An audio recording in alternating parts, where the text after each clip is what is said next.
Today we're going to be doing something a little different. We're going to be checking out a food truck that frequents Cheyenne, which is called Graffiti Cuisine. So let's go right now.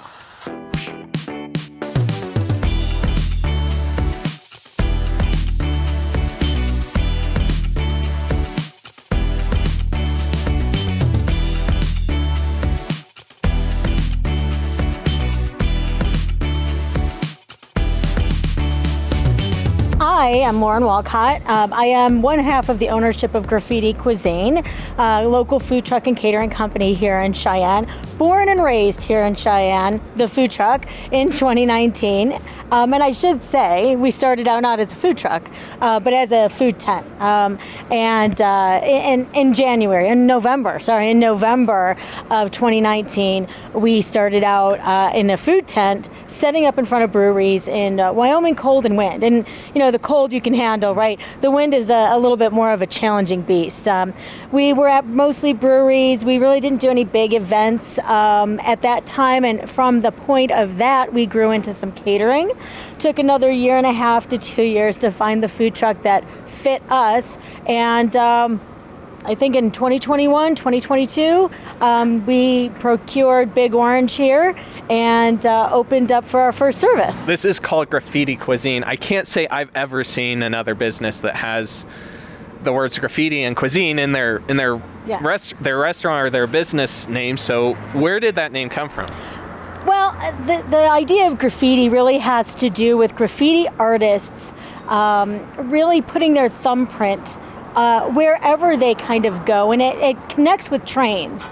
It connected with trains starting here, but I've always had a love for trains in a way that was maybe a little bit more ethereal. So this sense that trains connect all of the United States, all of us people. Trains are arteries to everywhere. I mean, it really is how we get our goods, really many of them, to and from places. And then we have trucking that goes along with it. But of course, with trains comes graffiti. And the thing that fascinates me about that is that it just is such a broad spectrum of art that reaches far distances. And I really couldn't tell you that there was some massive connection that made that happen with cuisine. But I can tell you, I was just sort of sitting around. When we first moved here, we lived on and off at Fam Camp in our RV at F.E. Warren Air Force Base. I mean, you can't live there, so we were there on and off and traveling. And the trains go right through there. And I just do remember often seeing the trains go, and you see all the graffiti, and I was sitting just kind of ruminating about just things, and it just came to me, Graffiti Cuisine. I mean, this is a cuisine that can encompass so many styles, and that's really who I am as a chef. And I just really want to draw from so many different places and be able to provide such an array, such a different set of choices. So what was one of the craziest things that you've experienced while running the food truck? So food truckery, I'm making these terms up. Food truckery, I mean, anything can happen. You're really exposed. Yes, we're inside, but we're a small trailer, or you're a food truck, right? You're mobile. It's like being in a vehicle. It is a vehicle. We did an event at the University of Wyoming golf course this past summer, and you all know this past summer it was full of tornadoes and crazy storms and downpours. I mean, honestly, I was like, yeah, give me some rain. But we get over there, and you know, it was raining and pouring on the way to Laramie, and that's no joke. That drive is no joke, friends. And I went the back way. I was driving myself while he had the food truck, and I was having a hard time driving my car. I was like, oh my gosh, this is just, can't wait to get my feet on like non-rolling, ground, right? And we got parked, and we were one of the first trucks there, the first truck there. Everything was set up on the golf course, and meaning big tent for the music and the food things and porta potties. And I don't know, about a half an hour after we got there and we were just getting everything set up, this big storm came in. And when I say storm, I mean like anti-freaking M, friends. Like we were inside, musicians were setting up under the tent, and it came in so fast and so wild, and it was hail, like massive hail and massive wind, and it blew this very strong commercial tent out. And all these musicians were like taking cover, and the porta potties were tipping over, and we just thought, we hope nobody's in there. No one got hurt, everybody was okay. But that was really intense because literally there's really no place to go. As alluded to earlier in the video, and definitely something Graffiti Cuisine does that I think is just really, really cool, is that they have a rolling menu.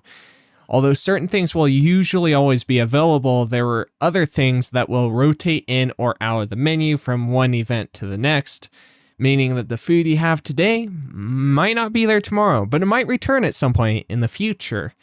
They also do their menus based on a theme. For example, they might do German themed foods for Oktoberfest, or they might do Hawaiian themed foods for the Hawaiian luau roll of the Cheyenne Slow Roll. For those of you that don't know, Cheyenne Slow Roll is a cycling group here in Cheyenne that occasionally does themed group rides. Want to check out our food? Check out our Instagram page at Graffiti Cuisine. That is the best place to check out all the different types of food, because we do have a rotating menu.